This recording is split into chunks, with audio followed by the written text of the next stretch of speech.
ओम गंगणपतये नमः। ओम गुरुभ्यो नमः। ओम ऐं सरस्वत्यै नमः। ओम नमः शिवाय। ओम नमो भगवते वासुदेवाय। ओम नमो भगवते रामचंद्राय। ओम नमो नारायणाय। ओम श्री परमात्मने नमः। वक्रतुंड महाकाय सूर्यकोटि समप्रभ निर्विघ्नं कुरु मे देव सर्वकार्येषु सर्वदा। या कुंदेन्दु तुषारहार धवला या शुभ्रवस्त्रावृता या वीणावरदंड मंडितकरा या श्वेतपद्मासना या ब्रह्माच्युत शंकर प्रभृतिर्देवैः सदा वंदिता सा मां पातु सरस्वती भगवती निःशेषजड्यापहा। नमः शिवानंदाय गुरवे सच्चिदानंदमूर्तये निष्प्रपंचाय शांताय निरालंबाय तेजसे। ध्यानमूलं गुरोर्मूर्तिः पूजामूलं गुरोः पदं मंत्रमूलं गुरोर्वाक्यं मोक्षमूलं गुरोः कृपा। लोकाभिरामं रणरंगधीरं राजीवनेत्रं रघुवंशनाथं कारुण्यरूपं करुणाकरन्तं श्रीरामचन्द्रं शरणं प्रपद्ये। ओंकारं बिन्दुसंयुक्तं नित्यं ध्यायन्ति योगिनः कामदं मोक्षदं चैव ओंकाराय नमो नमः। दिवि भूमौ तथाकाशे बहिरन्तश्च मे विभुः यो विभात्यो भासात्मा तस्मै सर्वात्मने नमः। ओम श्री परमात्मने नमः। दिव्यात्मन, ये हमारे साधना सप्ताह में भाग लिए हुए समस्त साधक साधिका वृंद, हम लोग सब तो संसार में हैं, संसार में भी रहना है। अगर साधना करनी है उसके लिए भी हमें संसार में ही रहना है। पहले तो संसार में रहे, जीवन धारण करके रहे, तभी हम साधना करेंगे। तो इसलिए संसार में रहना हमारे लिए बहुत आवश्यक होता है। संसार में रहने के लिए क्या क्या चीज़ आवश्यक है वो भी सब हमको करना पड़ेगा, तभी तो हम संसार में रह सकते हैं। तो हर एक साधक को, हर एक व्यक्ति को इसको अच्छी तरह ख्याल रखना चाहिए कि ये हमें चाहिए। पहले तो हम संसार में रहें, जीवन धारण करके हम रहें। ये जो हम रहेंगे उसके लिए क्या चाहिए? खाना पीना, रोटी, कपड़ा, मकान और पहनने के लिए कपड़ा जो है, ये सब हमारे लिए आवश्यक है, पहली बात है। और ये सब करने के लिए, उसके लिए हमको तो इंतज़ाम करना पड़ेगा। ये इंतज़ाम करने के लिए क्या ज़रूरत है? पैसा। पहले तो पैसा चाहिए। पैसा अगर हमारा है तभी तो हम संसार में रह सकते हैं। तो ये हमको नहीं सोचना चाहिए कि हम तो साधक हैं, हमें पैसा से क्या मतलब है। ये नहीं है, पैसा से मतलब नहीं है तो संसार में नहीं रहो, जहाँ जाना है चलो जाओ, ये संभव नहीं है। तो इसलिए धन जो है वो पहले हमें आवश्यक है संसार में रहने के लिए। तो हर एक व्यक्ति को इसके बारे में सोचना पड़ेगा, कुछ दृष्टि देनी होगी। ये जो धन होता है इसी को बोलते हैं अर्थ। अर्थ जो है समाज में, संसार में रहने के लिए, जीवन में जो जो कुछ हमारे लिए आवश्यक है इसी को अर्थ बोलते हैं। सिर्फ धन नहीं है, धन के द्वारा भी जो सब कुछ हो सकता है वो भी हमें चाहिए, तभी ये धन होता है। यही इसको अर्थ बोलते हैं। तो संसार में रहने के लिए जो हमारी आवश्यकता एक है, अर्थ है। ये तो पहली चीज़ है। ये अगर हमारे पास है, इसके लिए हमने ठीक दृष्टि दी है, इसका अगर हम ठीक से ध्यान करते हैं इसका, तब रहने के लिए कोई असुविधा नहीं है। इसके बिना हमारा काम नहीं चलेगा। तो इसलिए हमारा जो साधक हो, जो भी हो, पहले पैसा चाहिए, धन चाहिए, अर्थ चाहिए। और ये अर्थ इसलिए इसी को लेके हमारे जो जितने सब शास्त्र हैं, हमारे जो ऋषि मुनि जो हमारे पहले पूर्वज सब थे, जो कि बड़े विद्वान थे, ज्ञानी पुरुष थे, उन्होंने कहा कि नहीं, हर एक व्यक्ति के लिए, हर एक मनुष्य के लिए संसार में रहने के लिए अर्थ चाहिए, ये एक आवश्यकता है। इसलिए इसके लिए भी हमको प्रयत्न करना पड़ेगा। और ये जो प्रयत्न करते हैं इसको पुरुषार्थ बोलते हैं। तो ऐसा तो पहला जो है अर्थ के लिए हमको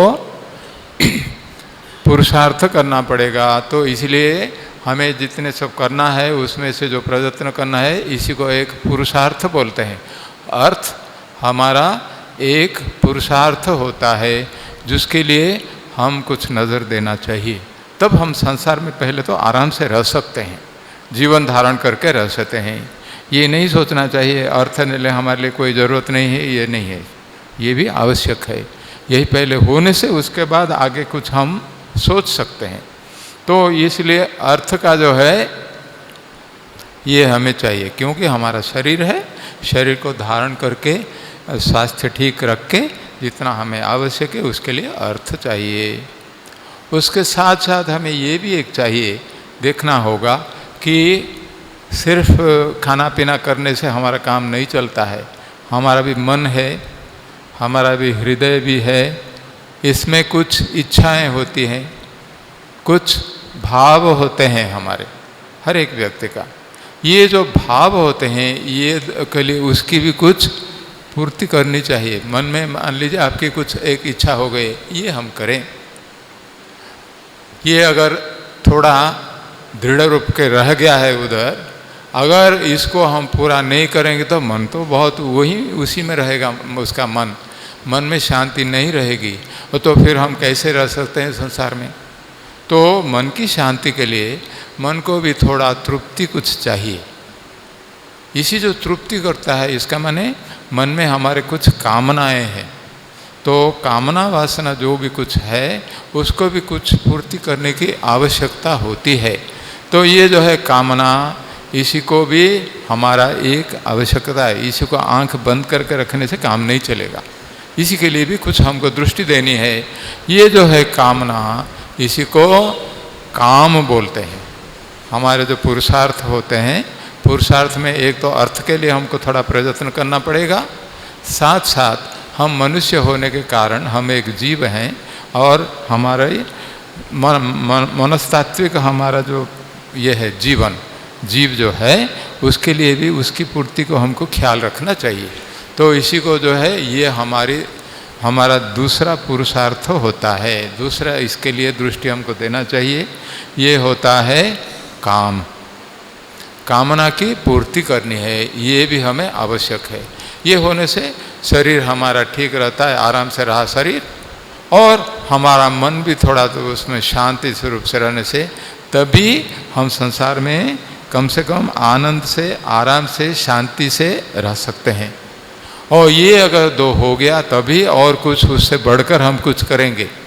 ये अगर दो नहीं हुआ तो हमारा उसमें तो मन वही रहेगा, तो फिर क्या होगा। एक शरीर के लिए अगर ठीक से अगर इंतज़ाम नहीं है, व्यवस्था नहीं है, तब तो हमें इसलिए परेशानी होगी, दुख होगा, कष्ट होगा, ये सब होगा, व्याधि सब कुछ आ सकता है।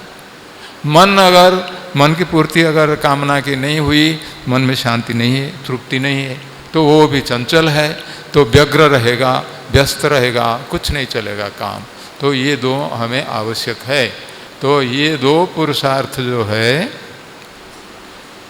अर्थ और काम, हर एक व्यक्ति को, हर एक मनुष्य को संसार में इसको पहले दृष्टि देनी चाहिए।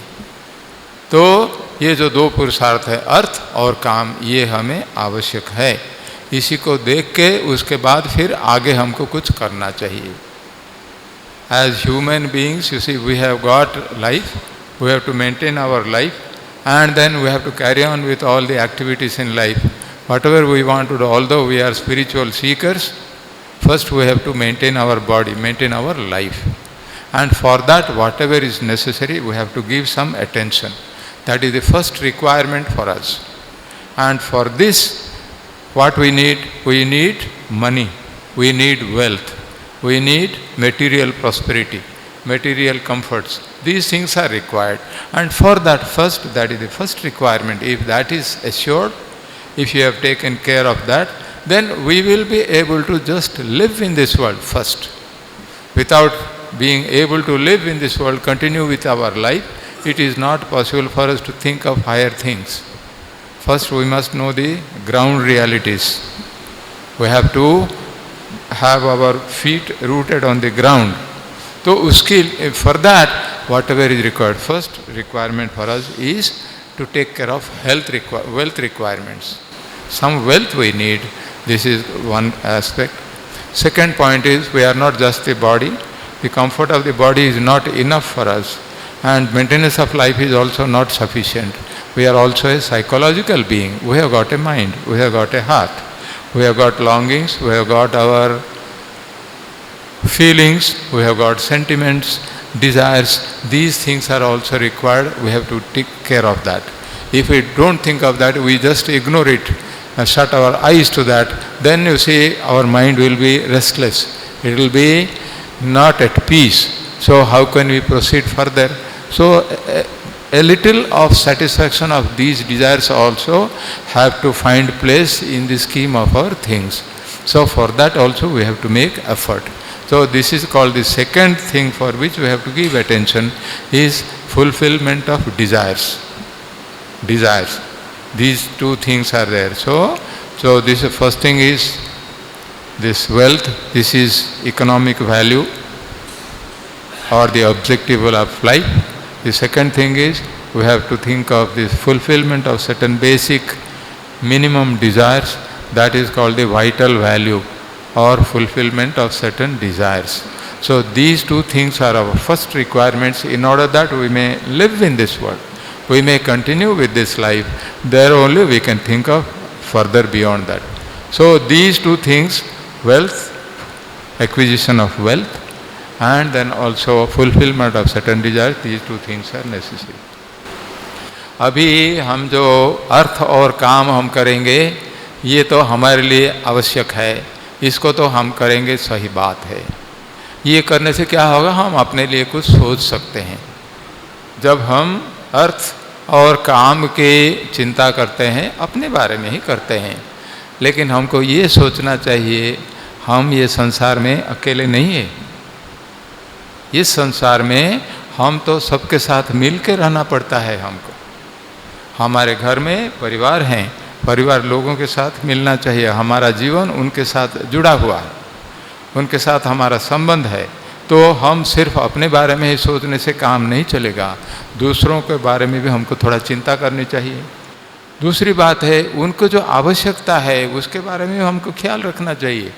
ये नहीं कि मैं जो चाहता मैं सब कुछ ले लूँगा, चाहे धन संपत्ति हो सब मेरा ही हो जाए, और चाहे कामना की पूर्ति होना है तो मेरी ही मैं चिंता करूँगा. इससे काम नहीं चलेगा. वो बोलेगा, अरे भाई तुम्हारा जैसा पैसा का ज़रूरत है और तुम्हारे लिए भी जो कामना की पूर्ति हम भी हैं, हमारे लिए वो भी चाहिए.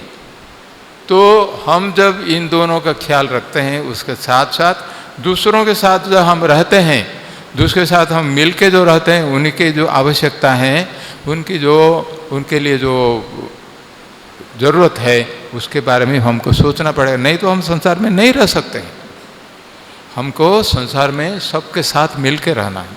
हमने जैसे कहा परिवार के साथ, या तो उसके बाद सगे संबंधी हमारे सब होते हैं, परिवार से बाहर जो होते हैं, अपने भाई रिश्ता, ये जब कुछ सहोदर होते हैं, और साथ साथ समाज में हम रहते हैं. समाज में भी दूसरे सब आदमी हैं, सिर्फ हमारे रिश्तेदार ही नहीं है, बाकी लोग भी संसार में हैं, समाज में, मनुष्य समाज में.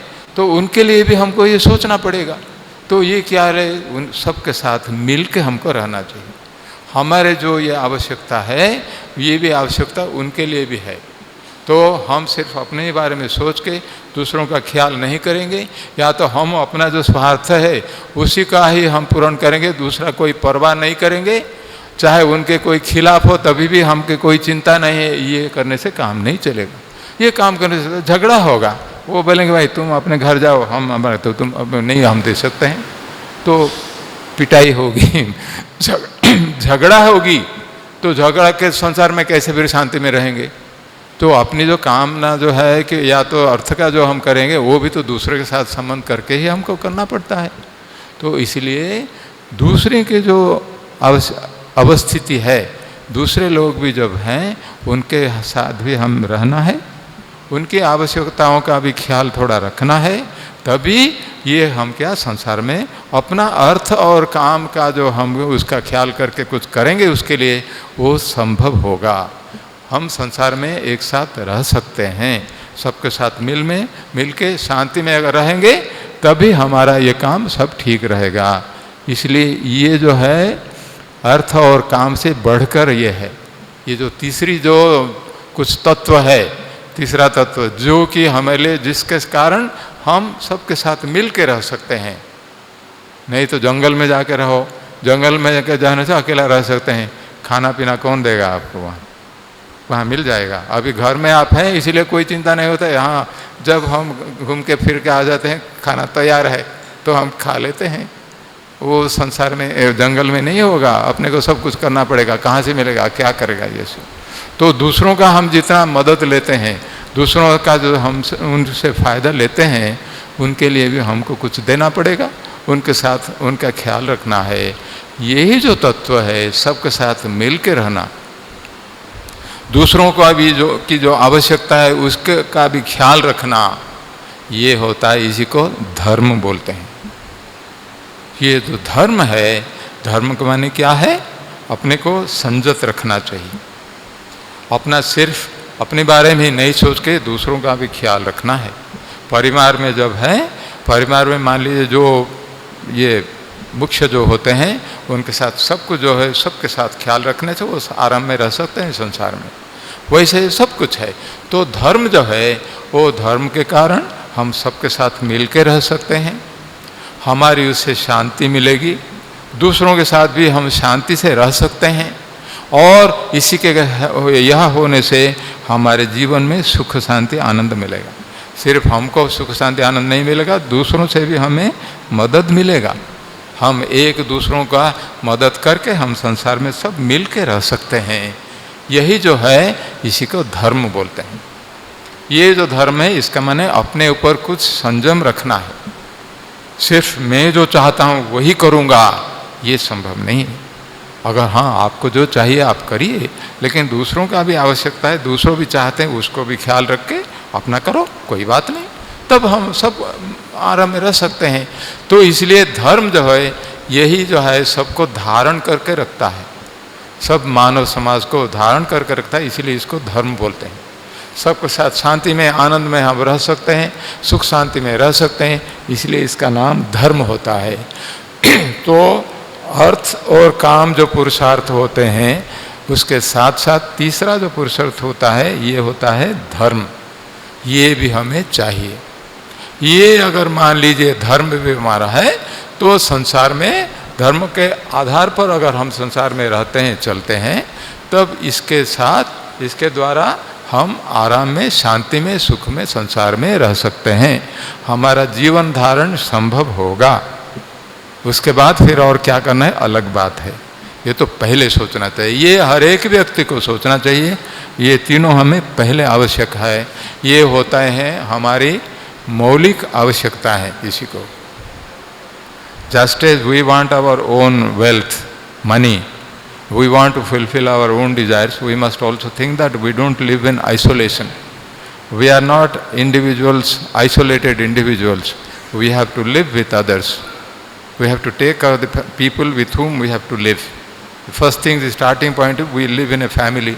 In a family, other people are there. Just as we need these things, other people also have the same need. Beyond the family, you have also got your other people who are relatives and etc. connected to us by blood and all that. If their relatives are there, we have to take care of them also, because we have to live together. We depend on each other for having a comfortable life in this world. So for that, we have to take care of them also. Not only that, not only we want to fulfill our desires and we acquire wealth, etc., they will also need that. We cannot do anything out of selfishness, without having any regard for others. If we do that at the cost of others, then we come to blows. We will have fight with them. Then how will you have peace and family? And without the help of others, we can't live in this world. That is why, as human beings, we have set up our human society. It is mankind, it is a human society. We are not isolated individuals. For some reason, it has its own benefit. So all the human beings live together. Similarly, all cows also live together, tigers also live together, and then deer also, they also live together. There is a herd of deer. So like this, in human beings it is the same thing. So we have to take care of others. This is called, so to take care of others' requirements, try to also live happily with others. We have to have certain restraint on us. We must have certain regulation on us. You cannot just run right. You cannot just go on doing anything you like, etc. in the world. It is not possible. Then we will come to fight with others. So that a certain restraint, certain regulatory principle is to be observed. That is called dharma. Dharma is the principle of restraint and having certain regulation, having a regulated life. So this is also the third requirement, third endeavor or third objective of life, which is very, very important.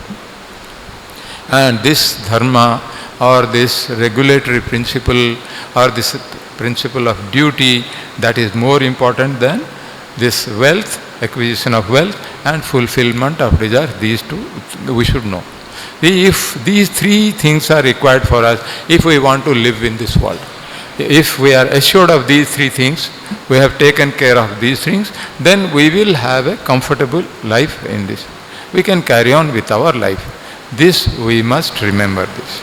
So these are the three principal objectives of life, which are the basic requirement for us for carrying on with our life, to live in this world comfortably, peacefully, happily.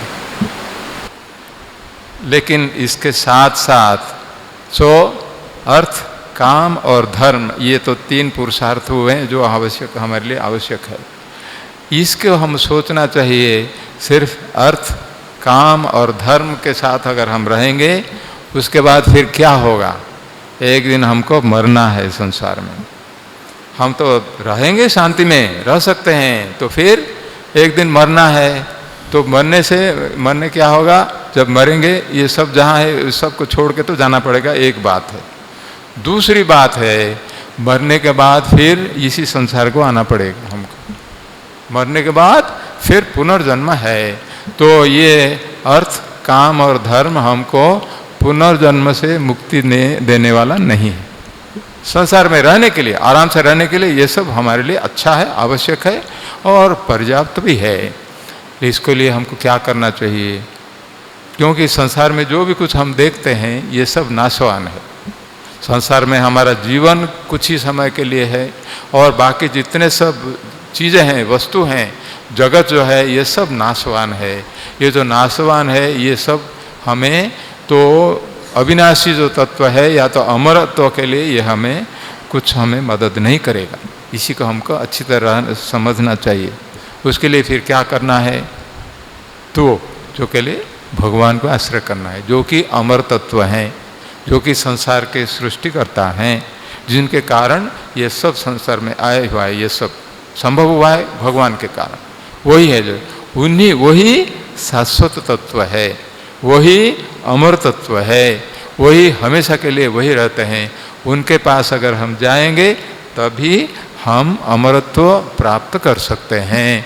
जन्म मृत्यु चक्र से हम पूरा के पूरा मुक्त हो जाएंगे. भगवान गीता में भी बोलते हैं, मामुपेत्य पुनर्जन्म दुखालयम शाश्वतम नाप्नुवन्ति महात्मान संसिद्धिम परमाम गता. मुझे जो प्राप्त कर लेते हैं उनको फिर ये संसार में आने की आवश्यकता नहीं होते, उनके लिए पुनर्जन्म नहीं है. भगवान गीता में बोलते हैं. इसी को हमको याद रखना चाहिए. कैसे भी हम जो भगवान को प्राप्त करेंगे तभी हम संसार से मुक्त होंगे, हमें मुक्ति मिलेगी. वही हमारे लिए आवश्यक है. नहीं तो सबसे ज़्यादा आवश्यक वही है. अगर हम नहीं करेंगे सिर्फ खाना पीना, मस्ती करना, पैसा कमाना, पूर्ति कामना की पूर्ति करना, बाकी लोगों के साथ सगे संबंधी मस्ती करके रहना, उससे फिर पुनर्बार इधर आना, यही हमको करना पड़ेगा। इससे बचने के लिए एक ही मात्र है। तो इसीलिए ये जो है, इससे क्या होगा, हमेशा के लिए हमारा दुख कष्ट और कुछ नहीं रहेगा। दुख कष्ट से हम पूरा मुक्त हो जाएंगे, और ये जो हम मुक्त हो गए इसी को मोक्ष बोलते हैं। जन्म मृत्यु चक्र से मोक्ष मुक्ति प्राप्त करना, यही मोक्ष होता है। यही हमारे लिए सबसे अधिक आवश्यक है।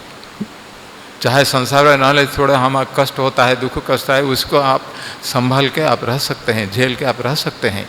लेकिन पुनर्बार इधर जो आए तो फिर जन्म, फिर पुनर्जन्म ऐसे करके फिर से एक जन्म में जीवन हमको धारण करके रहना पड़ेगा, इधर बार बार आना पड़ेगा। तो जितना जल्दी हम इसको कर सकते हैं उतना जल्दी हमारे अच्छा है। मोक्ष प्राप्त करने से एक बार अगर हो गया, फिर से इस संसार को आने की कोई ज़रूरत नहीं। संसार के दुख कष्ट हमारे लिए और नहीं रहेंगे। तो इसलिए ये सबसे बड़ा अधिक पुरुषार्थ है। मोक्ष तो पुरुषार्थ है, पुरुषार्थ चतुष्टय जो है उसमें से मोक्ष आखिर में आता है, और सबसे बढ़कर सबसे महत्वपूर्ण है मोक्ष है। इसी को हमको याद रखना चाहिए। उसी को अगर हम करेंगे तब तो धर्म अर्थ काम और मोक्ष हमारे लिए होने से संसार में हम रहेंगे। उसके बाद फिर संसार से मुक्त होकर फिर चले जाएंगे यहाँ, और फिर इस कष्ट में दुख का जो संसार है फिर से यहाँ आना नहीं पड़ेगा। इसी को हम रख के ये चार पुरुषार्थ का हमको ख्याल रखना है।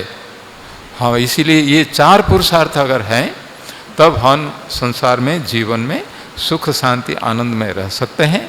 और साथ साथ संसार में भी जब मृत्यु होगी उसके बाद फिर पुनर्जन्म हमारा और नहीं रहेगा।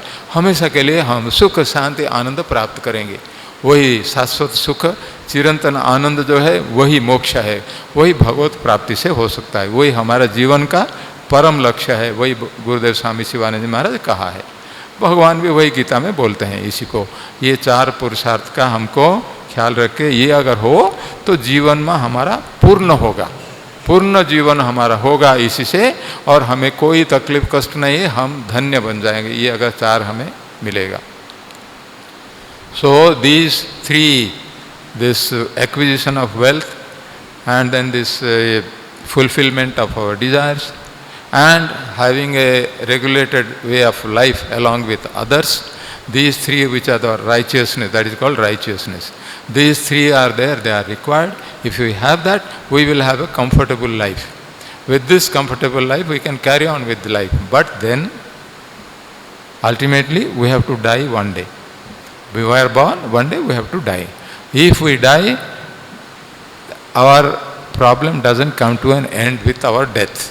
We have to come back to this world. So long as, you see, the law of the life is like that. After birth, there will be death. After death, there will be rebirth. Rebirth means we again come back to the same world of suffering, pain, sorrow, difficulties, troubles. All those things will be there again. And back to square one, we start again with the same thing. That is why. So, that is not a good thing. What is this? Now you had a comfortable life. Again you will come back to this and then do the same thing. Struggling is not right. Some or other, to be free from this world, the world which is of pain and suffering and death, the only way is to have God realization. Only by having God realization, who is eternal, who is immortal, who is also the creator of this world, if we reach Him, if we have realization of God, then only we can have liberation from this world. So that is most important. Once we have that, we don't have to come to this world again. So that is the highest objective of life for which we have to give attention. That is called the principle of liberation. Liberation is the most important thing. So that is the fourth objective of life, fourth value, that is called spiritual value. Dharma, or the regulatory principle, it is called the ethical value. So the spiritual value is the most important thing, because by that only for all time to come we will be blessed. We don't have to come to this world again. And we will reach a state of absolute peace, happiness, blessedness and anything that you can think of, without any sorrow, misery and suffering. So that is our highest objective of life. If we have these all the four, that also has to be, you see, thought of by us. That must be in the scheme of our life, scheme of the pattern of life. So these four objectives of life, out of that the most important is liberation, or the spiritual value for we must give attention. If that is there, then our life will be complete. By the time we come to the end of our life, if we have taken care of all the four things, then we don't have to come back to this world again, this world. So these four principal objectives of life are necessary for every human individual.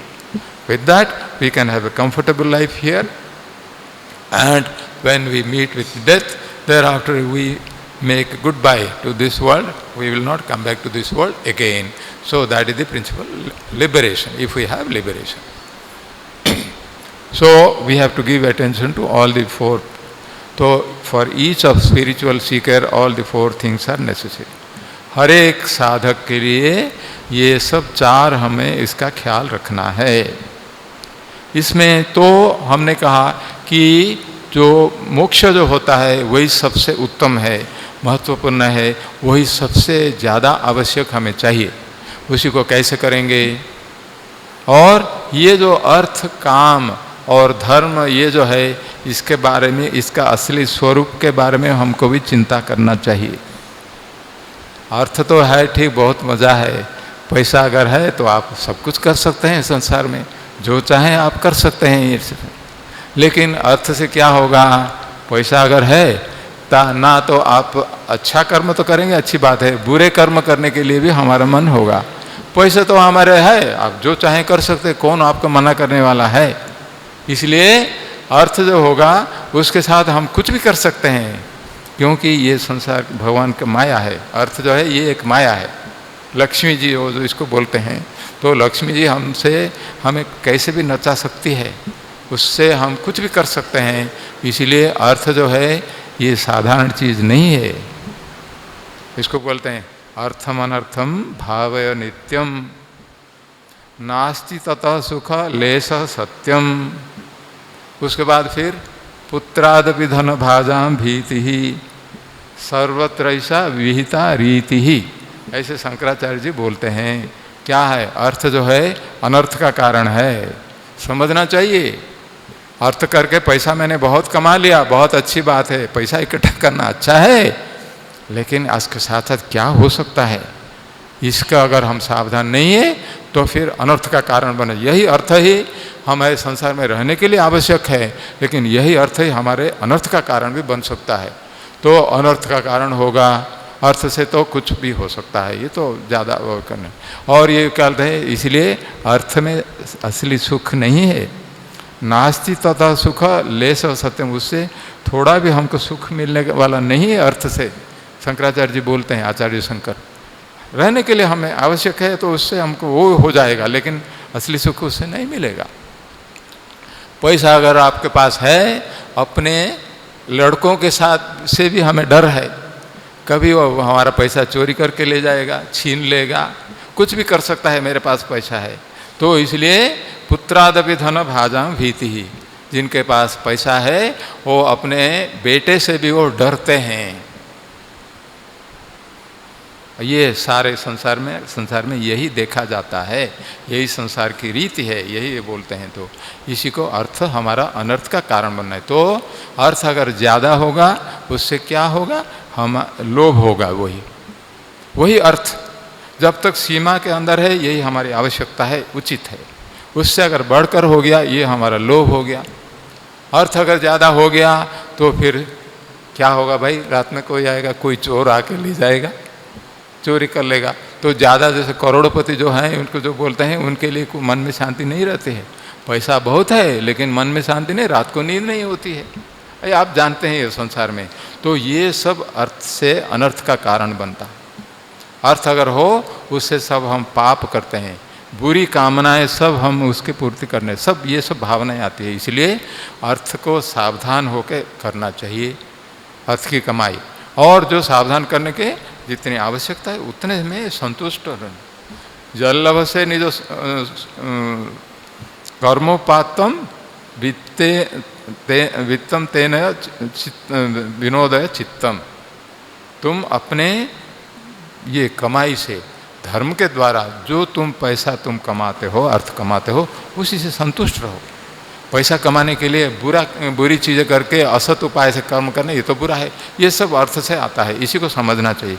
इसलिए जितना आवश्यक है और न्याय से धर्म के अनुसार अर्थ का उपार्जन करने से कोई असुविधा नहीं है, लेकिन जितनी आवश्यक है उससे बढ़कर करने से खतरा है, इसको समझना चाहिए। तो this wealth which you are going to, we have said that it is necessary for our ये, this wealth is not a very simple thing. If it is necessary for us, it is a requisite, basic necessity for us, but only up to a limit. If it is beyond the limit, then it takes us to greed. And if we have got this money, we are prone to all bad things. We can do anything. We can commit wrong things also with the help of money. If you have got money, you can do anything you like, etc. I have got money, I can do this, I can spend this, and all sorts of things. So this will bring about restlessness in our mind, and we may commit wrong things also because of this wealth. So wealth actually can become a source of our suffering and misery or trouble. This we must remember this. So our wealth is necessary, but it should be kept in the minimum, whatever is basic necessity. And this wealth also is to be acquired by resorting to rightful means, righteous means, and not stooping to all, you see, this improper things, and then beyond law or unethical things should not be done in order to acquire our wealth. This we must remember. So this wealth has to be acquired on the basis of righteous principles. If that is so, if this wealth is guided by our righteousness, then no problem. This is what. And तो ये जो धर्म अर्थ जो है, ये अगर धर्म के आधार पर हुआ है, ठीक है, इसी को ख्याल रखना है। दूसरी बात है, जो कामना जो है वो भी बहुत बढ़िया चीज़ है। कामना की पूर्ति करने के लिए बहुत अच्छा लगता है, मन को कितना आनंद मिलता है, सुख शांति मिलती है उससे। लेकिन कामना का भी असली स्वरूप क्या है, उसको भी हमको जानना चाहिए। जैसे अर्थ हमारा अनर्थ का कारण बन सकता है, कामना भी हमारे कष्ट का भी कारण बन सकता है। कामना से क्या होता है, कामना पूर्ति करने से क्या होगा, थोड़ी सी तो सुख मिल जाता है। लेकिन एक बार कामना हमने पूर्ण कर लिया है, वो कामना उससे तृप्त नहीं होता है, वो बोलता है फिर से और मुझे चाहिए, और मुझे चाहिए, ये बोलते हैं। न जातु काम कामानाम उपभोगेन साम्यति हविषा कृष्ण वर्तमेव भूय एवाभिवर्धते, ऐसे बोल के शास्त्र में लिखा गया है। कामना की पूर्ति करने से कामना की शांति उससे नहीं होती है, वरंग लेकिन उसमें क्या होता है, आग में आप अगर यज्ञ कुंड में अगर हम घी डालते हैं, आग क्या तृप्त होकर शांत रह जाता है, वो तो बढ़ता है। और ऐसे वैसे ही हम अगर कामना की पूर्ति करेंगे, वैसे ही कामना और बढ़ेगी। इसी को याद रखना चाहिए। कामना करने से, कामना की पूर्ति करने से पहले तो हमें मज़ा मिलता है, लेकिन फिर मन को और चाहिए बोलते हैं हम, मन में अशांति होती है उसके कारण। और फिर दूसरा क्या है, कामना की पूर्ति करने से फिर क्या होता है, अर्जुन जी पूछते हैं कि मनुष्य क्यों पाप करता है। भगवान बोलते हैं मनुष्य पाप जो करता है, अपना जो रजोगुण है, रजोगुण के कारण उसका जो स्वभाव है, रजोगुण का जो स्वरूप है, वो होता है काम और क्रोध। ये दो होते हैं, इसके कारण वो ये करता है, पाप करता है। काम ऐसा क्रोध ऐसा रजोगुण समुद्भव महाशनो महापापमा विध्येनम इह बैरिणम। ये बड़ा शत्रु है, यही हमें पाप करने के लिए हम लगाता है, यही काम। और ये जो काम क्या है, रजोगुण से हमारा उत्पन्न इसका हुआ है। तो ऐसा जो काम है, इसी को अच्छी तरह समझना चाहिए। भगवान बोलते हैं इसलिए कामना को जो है इसको शांत करके रखना चाहिए, संयम करके रखना चाहिए, इसको बोलते हैं। तो कामना से हमारा पाप होता है, ये भी दूसरी बात है। भगवान वही फिर बोलते हैं काम क्रोध मोह तीन जो है, ये काम क्रोध और लोभ, ये जो है नरक के द्वार है। काम हमको पूर्ति करके मज़ा मिलता है, लेकिन ये हम अपने के लिए नरक का द्वार हम अपने को खोलते हैं, ये सोचना चाहिए। त्रिविधम नरकस्येदम द्वारम नाशनम आत्मनः काम क्रोध तथा लोभ तस्मात् एतत्त्रयं त्यजेत। इसलिए ये तीनों को छोड़ देना चाहिए। भगवान बोलते हैं काम, क्रोध और लोभ, उसमें काम आता है। काम का अर्थ जो भी करेंगे अलग बात है, लेकिन काम तो काम ही है। तो ये काम जो है ये भी हमें नरक तक ले सकता है काम की पूर्ति करने से, इसको भी हमें समझना चाहिए। ये जो काम के हमारे ऊपर जो आशीर्वाद होता है, हमारे जो कृपा इसको होती है, ये और एक समझना चाहिए। ये काम के कारण ही हमारा पुनर्जन्म होता है। कामान जो कामयते मन्यमान स काम फिर जायते तत्र तत्र, ऐसे बोल के आता है शास्त्र में, वेद में, उपनिषद में। क्या है जो हम कामना करते हैं, वो कामना के बारे में हमेशा हम सोचते हैं, वही हमारा मन में रहता है। वही जो कामना है हमारे मन में रहती है, उसी के कारण, उसी के साथ जहाँ वो कामना की पूर्ति होगी वही हमारा पुनर्जन्म होता है। स कामभिर जायते तत्र तत्र, वही वही इधर उधर जहाँ वो कामना की हमारी पूर्ति होगी वही हमारा पुनर्जन्म होगा। तो कामना जो है वो हमारा पुनर्जन्म का कारण है, इसी को भी समझना चाहिए। तो जबकि हम संसार में रहने के लिए कामना की पूर्ति आवश्यक है, लेकिन काम कितना हमारे लिए खतरा है, काम के हमारा क्या क्या विपद हो सकता है, इसी को अच्छी तरह समझना चाहिए। तो जितना कम से हमारा काम चले वही करना चाहिए। जितना कम से कामना की पूर्ति से हमारे, जो पूरा कामना से तो जो मुक्त हो गया वो तो धन्य पुरुष है। जो मिलेगा उससे जो आनंद मिलेगा, संतोष में रहता है, वो तो सबसे बढ़िया है।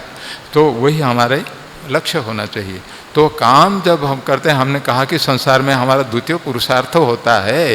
ये द्वितीय पुरुषार्थ का आशीर्वाद भी अच्छी तरह हमको समझना चाहिए।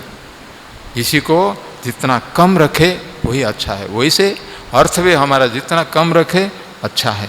और काम और अर्थ के जो आवश्यकता है उसके जो पूर्ण करें, उसके लिए प्रयत्न करें, वो धर्म के आधार पर हो। धर्म की सीमा में अगर हो तब हमें काम और क्रोध, ये जो है अर्थ, उससे हमें कोई खतरा नहीं, कोई परेशानी नहीं होगी। ऐसे करके हम संसार में रहने से इसके लिए कोई असुविधा नहीं है। तो काम और अर्थ के जो हम पूर्ति करेंगे उसको धर्म को हमेशा साथ रख के करना चाहिए। धर्म के आधार पर ही जितना संभव है, जितना हमारे लिए अनुमति है, उतना ही हम करने से कोई असुविधा नहीं है। तब ये काम और अर्थ हमारे परेशानी के कारण नहीं बनेंगे और यही हमारे लिए ठीक है, संसार में आराम से रह सकते हैं। काम और इसी को करके अर्थ और काम को अच्छी तरह समझ के जितना कम रखें उतना अच्छा है। This desire, fulfillment of desire which is necessary, it's a basic necessity for us. At the same time, we must understand that because of the fulfillment of our desires never keep quiet. They are never satisfied. On the other hand, they keep on increasing and they want more and more. More desires actually spring up. That is why fulfillment of desires is not the appeasement of the desire. It is not the satisfaction of the desire. This we must understand when we are fulfilling the desires. And because of the desires only, this is one of the causes why we commit sins. Because of these desires, we can go to any extent. And for fulfillment of our desires, so this is a cause for our commission of different sins. We commit sins because of the desire. Third thing also, desire also is a gate to hell. There are 3 gates to hell, as Lord Krishna has told in the Bhagavad Gita. Out of that, lust or desire, and then this greed, and also the anger. These 3 are gates to hell. And there the advice is, Lord advises us, a person who wants his own welfare, he must avoid these things. He must give up these things. So we must remember third thing. And the other thing is that it is these desires only, they bring about a rebirth for us. Whichever desire we are having, that is always there in our mind. We always think of that only, and because of that, we have to take another birth to have fulfillment of those desires. Wherever these desires can be fulfilled, in that place, here or there, we have to be reborn. So desire is the cause of our rebirth. This we must remember. keeping all this in view, we have to see that desires we try to keep to the minimum. Fulfillment of desires, and just as for the wealth also this, and this, if we keep it to within limits and keep it to the basic minimum without which we just cannot live in this world, and if it is in conformity with righteousness, principle of ethical principles, righteousness, then you see we are safe. Desire will not create any problem because you have control over yourself. To the extent you feel it is very necessary, unavoidable, and if it is ethical, that only we will fulfill. So this will not be a cause of our problem. This we must understand. So along with that, so this fulfillment of these desires and acquisition of wealth, they have to be based on the basis of principle of righteousness. If that is there, then we are safe. And so with that only we have to keep on in this world.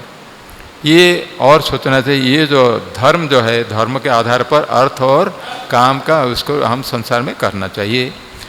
तीसरा अर्थ है धर्म जो है इतना ही नहीं, ऐसे अगर धर्म का हम आधार हम करेंगे, संसार में तो शांति में हम रहेंगे, हमसे संसार में कोई दुख कष्ट पाप ये कोई अनर्थ हमारा हमसे नहीं बनेगा।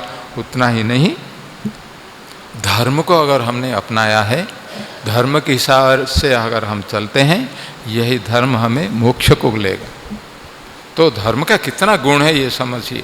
इससे हमें संसार में सुख शांति आनंद सब कुछ मिलेगा, और इससे हम संसार में सब कुछ अनर्थ से हम बच के रह जाएंगे, सबके साथ मिल के भी हम रहेंगे। उतना ही नहीं, धर्म ही हमें आखिर में मोक्ष को हमको लेगा, धर्म से ही, धर्म के आधार पर। तो धर्म कितना आवश्यक है इसी को समझना चाहिए। जैसे हम विचार कर रहे थे कि मोक्ष सबसे उत्तम होता है, सबसे महत्वपूर्ण होता है, उसी से के साथ साथ धर्म भी है। धर्म भी सबसे उत्तम होता है, उसी के कारण हम संसार में कोई कष्ट दुख नहीं होगा, कोई अनर्थ नहीं होगा, पाप नहीं होगा, और यही हमें शांति मिलेगा, और मोक्ष भी वही धर्म हमको ले सकता है। इसी को याद करके रहना चाहिए। तो फिर ये ऐसे अगर करके हम संसार में रहेंगे, तब हमारा संसार में ठीक हम रहेंगे, और उसके बाद मोक्ष भी हम प्राप्त कर सकते हैं। तो मोक्ष के लिए ऐसे ही सोचने से मोक्ष नहीं होगा। मोक्ष के लिए जब एक पुरुषार्थ है, उसके लिए भी प्रयत्न हमको करना पड़ेगा।